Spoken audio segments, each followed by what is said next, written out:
มีเขาขายนี่จะบล็อกเลย ฮะบล็อกค่ะ มีสีเนาะ เพิ่นเอามาบล็อกเลยบ่แม่นๆมาลงเลยก็ได้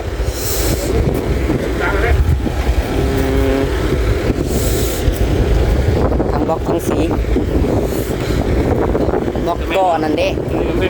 เอามาเบิดเลยบ่นี่อ๋อคิดว่ามื้ออื่นสิหรอก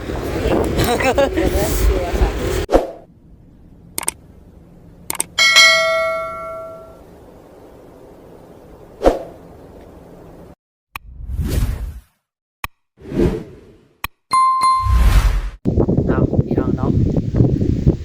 โธ่เปิดภาพมาวันนี้พี่น้องเอ้ยมาอยู่เพื่อนนี่แหละเนาะหากันมาแต่ในเมืองพี่น้องเอ้ยเนาะมาแต่เวียกพี่น้องเอ้ยเอาจังใดก็ได้พี่น้องเนาะทักทายสบายดีและสวัสดีพวกไอ้พี่น้อง FC ที่ฮักแพงเบอร์สุขูสุคนนะพี่น้องเด้อเนาะผมบอกกับทางน้องหลานอีกคือเก่าคือเดิมพี่น้องเอ้ยเอาวันนี้จังใดก็ได้พี่น้องเอ้ยมาแต่อันนี้พี่น้องเอ้ยเนาะอัดเอกสารมาพี่น้องอัดเอกสารเรื่องอันบุญนี่แหละเนาะเตรียมที่จัดบุญพระปกพระป้าพี่น้องเอ้ยแล้วก็ที่สำคัญก็คือเนาะที่น้องหลาบมานี่แหละพี่น้องเอ้ยมาแต่ซื้อสีเนาะพี่น้องเนาะสีทาเฮือนน้องหลาเองนะพี่น้องเอ้ยทาเป็นพวกอันบานประตูแล้วโอ้ยทาทุกอย่างเนาะพาน้ำพี่น้องเอ้ยโตพาเดี๋ยวทารถเพิ่นมาส่งพี่น้องเลยเนาะน้องลาเขาให้ซื้อแล้วพี่น้องเอ้ยแต่ก็วันได้ถ่ายคลิปตอนซื้อก็ได้พี่น้องเอ้ยเนาะนี่น้องลาโอนให้จ่ายเลยพี่น้องเอ้ยเพราะทางแม่เป็นฝากเงินมาเข้าทางบัญชีน้องลาเลยพี่น้องเอ้ยเนาะทางน้องลาเลยโอนจ่ายเบิดเลยพี่น้องเบิดสุอันเนาะเอาจังไรก็ได้พี่น้องเอ้ยเนาะเดี๋ยวมาเบิ่งสีก่อนน้องพี่น้องนี่เป็นสีที่น้องหลาติดในรถจักรมาก่อนพี่น้องเอ้ยตัวนี้อันเป็นสีเบเยอร์นะพี่น้องสีเบเยอร์สีทาไหมเนาะเดี๋ยวจะจิบเป็นอะไรแน่มาเบิ่งก่อนน้ำพอก็ไปอยู่เลยพี่น้องไปหาน้องตีทองเลยไปวางเบียดให้เพิ่นเลยทางคุณโทรมาบอกจักนะเห็นมาบอกเบียดเลยเด้อเนาะเริ่มเล่นเปิดเบียดก่อนน้องหลานเปิดคลิปทาเพิ่นเดี๋ยวทางคุณเอาเครื่องมาเนาะกระดาษที่ถ่ายนี่เลยพี่น้องครับนี่พี่น้องเลยเนาะหนึ่งทางน้องหลานได้โอนจ่ายเบิดจะเป็นอะไรเนาะแต่เรื่องเราขอราคานี่ทั้งแม่เป็นนายที่หูดีหรอกพี่น้องเลยเนาะเพราะว่าทั้งพ่อเป็นคนไล่แล้วก็คนไล่ให้ทั้งแม่นะโอนเงินใหม่ท่านทั้งหลายอีกพี่น้องเลยเนาะลืมบอกพี่น้องเนาะอันนี้เป็นเงินที่ซื้อสีนะมื้อนี้พี่น้องเลยเนาะเป็นเงินทางผู้หลักผู้ใหญ่เพิ่นเด้อพี่น้องเลยเนาะทางนั้นแม่อ้อยเพิ่นคือเก่านั่นเลยพี่น้องเลยเนาะเพิ่นได้ซื้อสีให้ทาน้องหลาเพิ่นว่าโอ้ยเพิ่นก็บ่แล้วพี่น้องเลยเนาะทาสีก็บ่แล้วเพิ่นว่าให้ทางลูกทามันแล้วซะพี่น้องเลยเนาะทามันแล้วว่ากับการพี่น้องเลยเนาะทั้งเดียวว่าถ้ามันแล้วนี่เด้เดี๋ยววัดแขกครูแขกโคตรเพิ่นมาเอาแล้วยังทาสีก็บ่แล้วพี่น้องเลยเนาะเอาพี่น้องเลยเนาะในใดมันบ่มีเงินบ่มีคันนี่แหละพี่น้องเนาะมันจังเป็นแนวนี้ก็ได้เพื่อสิหาเงินได้แต่ละกีบแต่ละบาทพี่น้องบ่แม่นเรื่องง่ายเนาะเอาเดี๋ยวมาเบิ่งสีกันก่อนพี่น้องเนาะแล้วก็ล้างได้ถ่ายคลิปเดี๋ยวน้องหลาสิฝากความเข้าใจทางแม่เพิ่นพี่น้องอุ้ยถ้าว่าน้องหลาหานั่นจักสิแม่นมื้อใดพี่น้องจังสิได้สิแบบนี้เนาะนี่เด้เป็นสีทาไหมทั้งเบิดพี่น้องหลายทางแต่อันนี้จะเป็นทินเนอร์ไว้ด้านถ้าเป็นแบบใดพี่น้องเลยแต่เราลุ้นเบิ้งเป็นระเบิดพี่น้อง1905พี่น้องสองทางนี่คือกันเนาะสองทางนี่คือกัน905แต่บ่ฮู้ว่าสิออกแกพูดกับประจักษ์พี่น้องเช่นไรกับทาเบิ้งเนาะ นี้สีอันตัดขอบพี่น้องขอบวงกบเนาะตัวขอบวงกบพี่น้องขอบประตูเนาะตัวนี้จะเป็นสีท่าใบเป็นสองทางนี้เนาะแล้วก็ตัวนี้อินเนอร์เอาไว้ล่างพี่น้องก็ได้เปิดเพื่อนเวลาติดขาแล้วเขาก็เสร็จล่างเนาะเดี๋ยวจังไดก็เบิ่งทาเครื่องกับพี่น้องเลยเนาะทางเก๋เพิ่นสิขนมาให้อยู่บ่บ่ดีพี่น้องเนาะคือว่าน้องหลาบอกว่าขนมาให้เด้อพี่น้องเลยนี่ก็บ่แม่นว่ารีวิวขายของขายเครื่องได้พี่น้องเอ้ยเนาะบ่ได้รีวิวเป็นน้องหลาได้รับจากทางผู้หลักผู้ใหญ่เพิ่นพี่น้องเอ้ยผู้หลักผู้ใหญ่เพิ่นได้ช่วยน้องหลาเนาะเรื่องสีเฮือนเจ้าของนี่แหละพี่น้องเอ้ยเพิ่นว่าให้ทาให้มันแล้วเนาะนี่ก็ทางลูกก็สิบ่มีหยังหลายพี่น้องเอ้ยเนาะ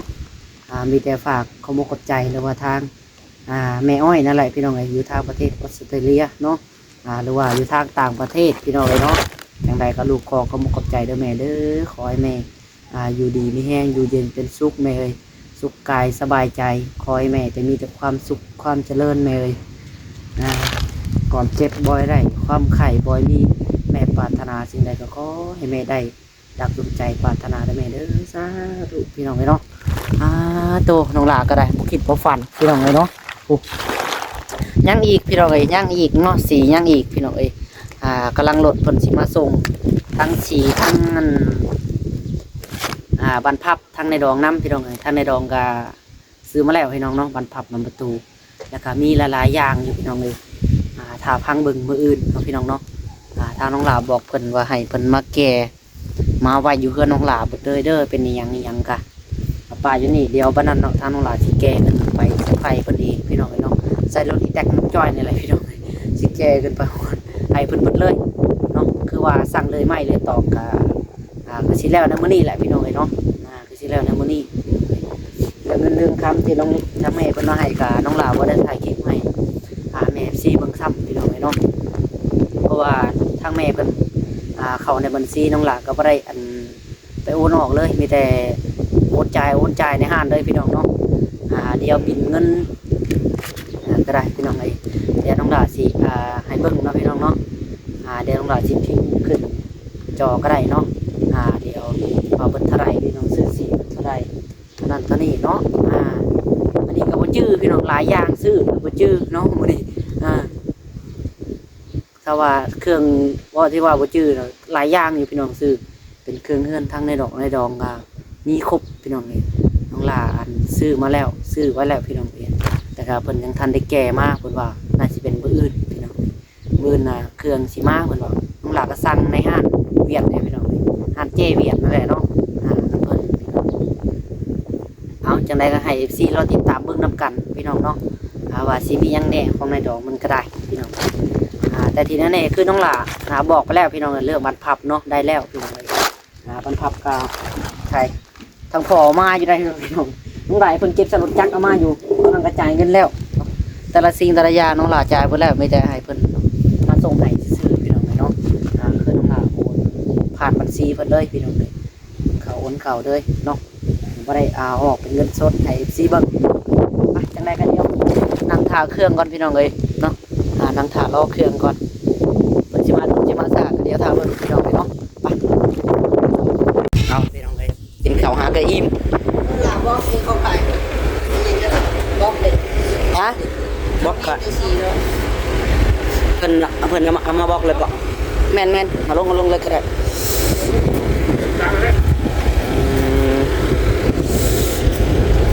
ทั้งบอกทั้งสีบอกก่อนนั่นเด้เอามาเบิดเลยบ่นี่อ๋อคิดว่ามื้ออื่นสิหรอก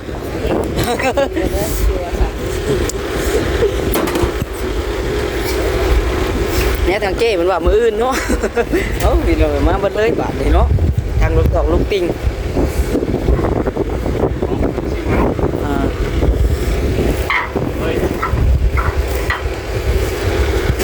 ลูกปิงตัวใหญ่เด้ไม่อันเดียวนี่บ่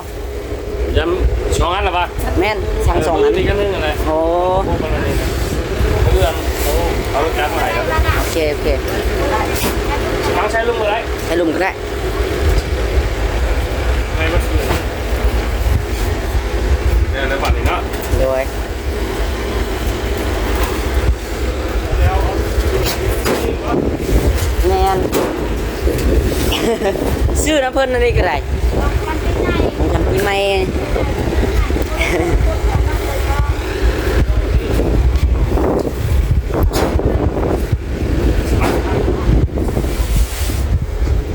ปูนจักแสบพี่น้องปูน4 สอบบล็อกหอยก้อน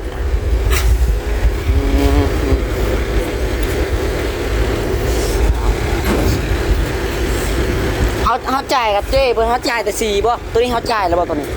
ตกเป็นลูกหลอกตกติ่ง ตัวนี้เนาะที่นี่นะ แม่นฮะ เนี่ยคนรู้ให้นี่เลย ถามเจ้ด้วย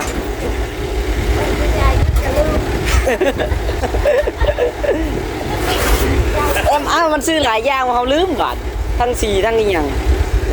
เอาจ่ายแล้วว่าเป็นพวกลูกติ่งกับปูนบล็อกในจ่ายแล้วบ่หรือว่าเขาจ่ายแต่สีบ่ตอนสีแต่ว่าเขาโอนนะ1,600,000แม่นบอกจักนี่อย่างนี้หรือว่าเขายังทันได้จ่ายบ่วะ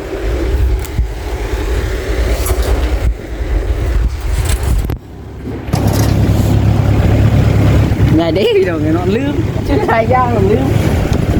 แป๊บนึงครับ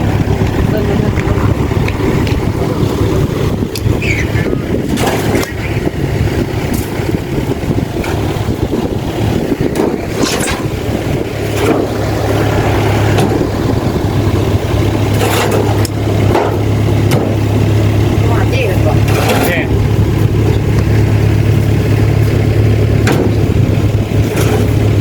ถามลูกเอากันลูกกันเขาว่าถ้าจะจ่าย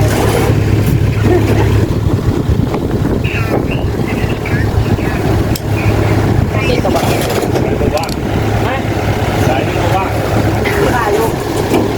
เนาะ อะไรครับ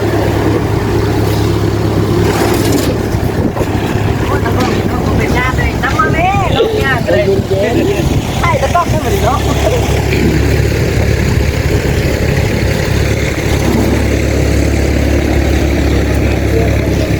นั่นนะเนาะสั่งแล้วบอกแล้วมัน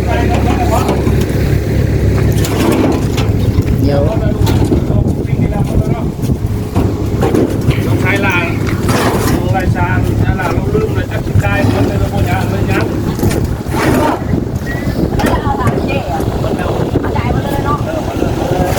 คิดว่าโอ้ล้านหกมันเป็น4-2 ทางไปบ้านหรือว่าโอนบ้านแหละ มันจริงดีเจ้าที่ได้อ๋อเมื่อไรก็เอาไปเด้อ rồi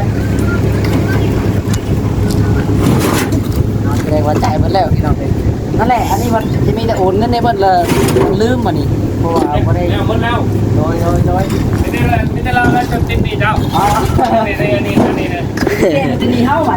โอ้จะใครอยู่จ้ะเราจะหนีเฮาเราจะหนีเราเอาอีกแล้วเนาะยังเหลือไม่บัดนี่แหละเตรียมไปซื้อให้เพิ่นอยากอยู่บ่ ฮู้อยู่จ้ะ ซื้อให้ก็พูดอยู่เนาะ เห็นลูกติงก็ฮู้แล้วบาดนี้ตอนแรกตื่นนี่ รู้ว่าบล็อกไว้ยังติบ่แม่นได้บางส่วนอยากทำ โยของเพื่อนก็ก่อแล้วหมดแล้ว เดี๋ยวมาก่อยเนาะใช้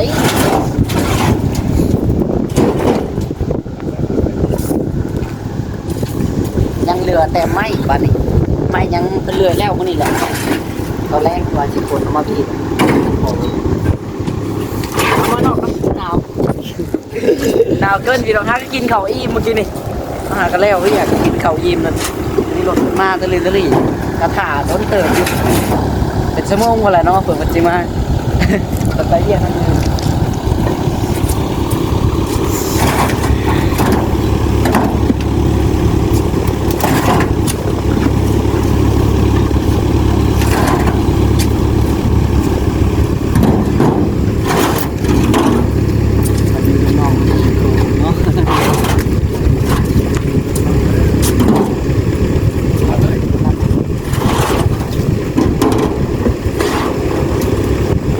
ได้เด้อ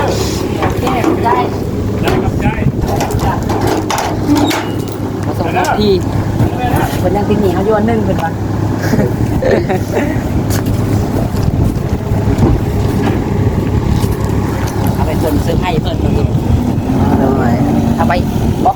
แท่นคันไดเด้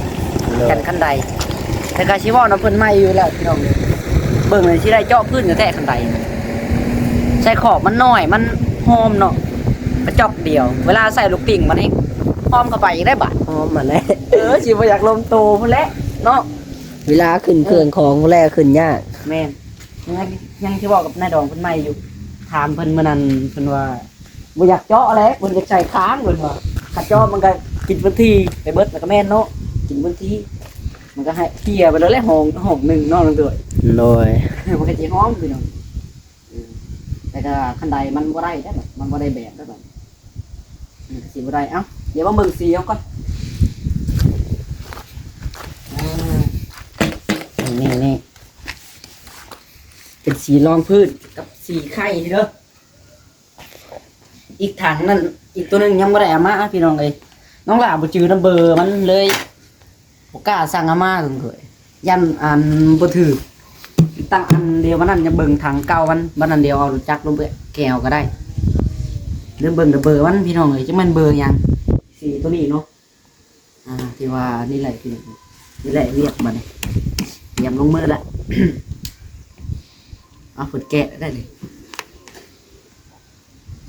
ลูกค้าเพิ่นแกะเบิ่งบ่ว่าจังได๋ ยัง อย่าดอกแกะดอกเนาะสิได้ทาสีห้องพื้นก่อนพี่น้องตอนแรกนี่เนาะสิชวนน้องถวยทาพี่น้องเป็นลูกตกลูกติ้งนี่ดิเอาไปเซอร์ไพรส์เพิ่นได้ตัวนี้เสกเบิ่งเครื่องก่อนจักอันเด้เนาะ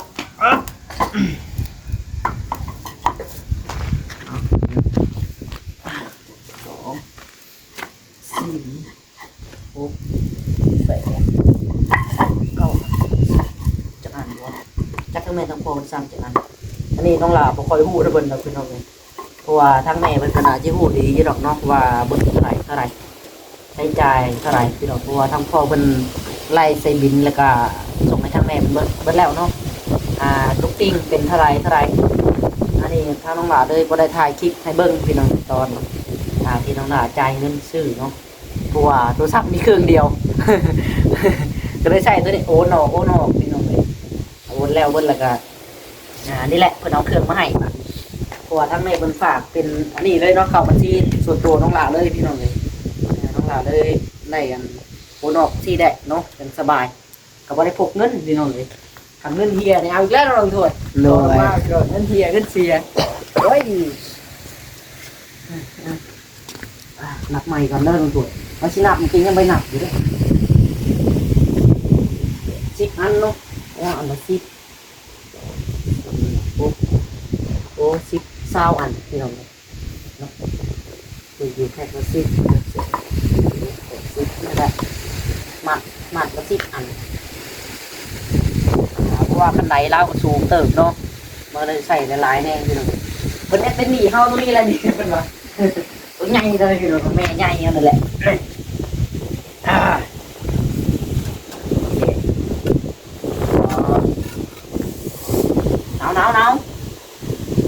เอาโทษพี่น้องเลยเอาเครื่องของมาหอดเครื่องแล้วบาดนี่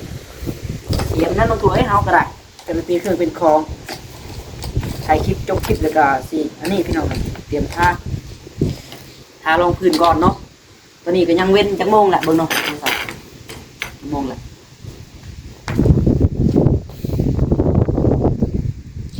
2 โมง 2 โมงโอ้พอดี 16 นาที ยังไม่ท่าหยอด2 โมงเนาะ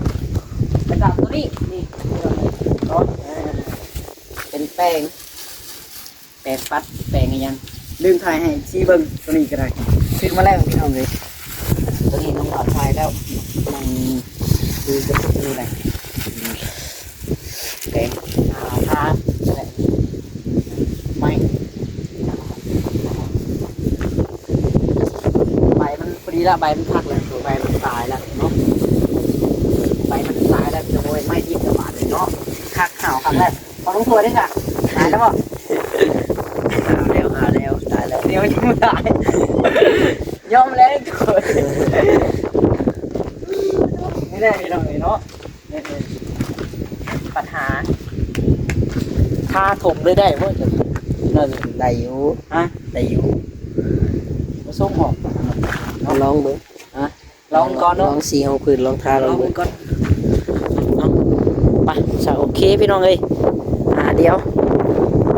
มาเบิ่งก่อนเนาะยังที่4คือน้องสวยทองนั่นแหละพี่น้องเอ้ยตอนนั้นไว้ก่อนจังได๋ก็ยังทันได้ทายหยังเด้เนาะเฮือนน้องหลามันทาได้ครึ่งนึงมันก็เทินลงถ้วยจังให้มันแล้วพี่น้องเอ้ยเนาะนี่ก็เป็นทางเฒ่าแม่เพิ่นซอยพี่น้องเอ้ยบ่แม่นเงินคำของน้องหลาเองดอกเนาะเป็นทางแม่อ้อยเพิ่นพี่น้องเอ้ยโอ้ยดีใจเด้พี่น้องเอ้ยเนาะได้มาครบแล้วบาทนี่เอ้ยเยี่ยมเลยโอ้ยดีเดี๋ยวน้องหลาเดี๋ยวไว้พ่อกันคลิปต่อไปพี่น้องเลยเดี๋ยวสิชวนทาเนาะตั้งกล้องไว้แล้วก็สิทาสีต่อเลยพี่น้องเปลี่ยนชุดเปลี่ยนหยังนั่นแหละเนาะนั่นแหละที่น้องหลางงๆที่ว่าบอกกับเจ้เพิ่นพี่น้องเนาะเอาน้องหลารู้ว่าเพิ่นไล่2ทางดีบ่พี่น้องเลยล้าน6หรือบ่ว่าเนาะ4ช่องทางก็สิล้าน6ล้าน7พี่น้องเนาะบ่แล้วเพิ่นเบิดเลยพี่น้องเอ้ยเป็นทางบล็อกเป็นทางลูกตอกลูกติ้งเนาะเบิดไปล้าน6พี่น้องเอ้ยเนาะเท่านี่ได้พี่น้องเอ้ยเอายังเหลือแต่ไม้บัดนี้ไม้นี่จักซีเมนต์เท่าไรเนาะสั่งให้เพิ่นเลื่อยอยู่ซีเมนต์หลายโตเติมอยู่หรอกพี่น้องเอ้ยเดี๋ยววันนั้นน้องหลาสิแก่ใส่รถไถเนาะขึ้นไปเซอร์ไพรส์เพิ่นพี่น้องเอ้ยพังเบิ่งเนาะน้องหลาเจ็บกวาดเฮือนน้องหลาอันนี้เพิ่นแหละพี่น้องเอ้ยจังงันหาเวลาว่างๆสิขึ้นไปเซอร์ไพรส์เพิ่นพี่น้องเอ้ยไอ้นี่ก็ยังสิได้ท่าลำเบิดแหละพี่น้องเนาะเป็นสีแท้นี่น้องหลาก็สิท่าสีห้องพื้นก่อนพี่น้องเอ้ยมื้อนี้ลายห้องพื้นทางแดงนี่แหละเนาะไปสาพี่น้องโอเคสำหรับคลิปนี้ก็ได้เดี๋ยวน้องลาจะขอตัวไปก่อนนะพี่น้องเด้อจังใดก็ขอขอบใจหลายๆเด้อแม่เด้อขอให้ทางแม่อยู่ดีมีแห้งสุขกายสบายใจพี่น้องเนาะขอบใจหลายๆแม่เอ้ยดีใจเด้เนาะลูกจะได้อีกสีเฮือนงามคือหมู่แล้วพี่น้องเอ้ยยังแต่เฮือนน้องนี่แหละพี่น้องเอ้ยน้องลาก็จะให้น้องได้คือกันนั่นแหละเนาะแต่จังใดก็ค่อยเป็นค่อยไปพี่น้องเอ้ยเพราะว่าเฮาก็สิ่งที่เราบ่เคยได้ก็ยังได้นะพี่น้องเนาะอันนี้ก็ขอบใจหลายๆที่มีผู้รักทางผู้รักผู้ใหญ่เพิ่นคอยเบิ่งแย่งแต่ก็คอยซัพพอร์ตพี่น้องเลยให้ลูกให้หลานเนาะตลอดปีตลอดไปเด้อแม่เด้อปะโอเคพี่น้องสำหรับคลิปนี้ก็ขอตัวไปก่อนพี่น้องเดี๋ยวไว้ต่อคลิปต่อไปพี่น้องเลยท่าสีเนาะพี่น้องเนาะสิเป็นจังใดไปโอเคบ๊ายบาย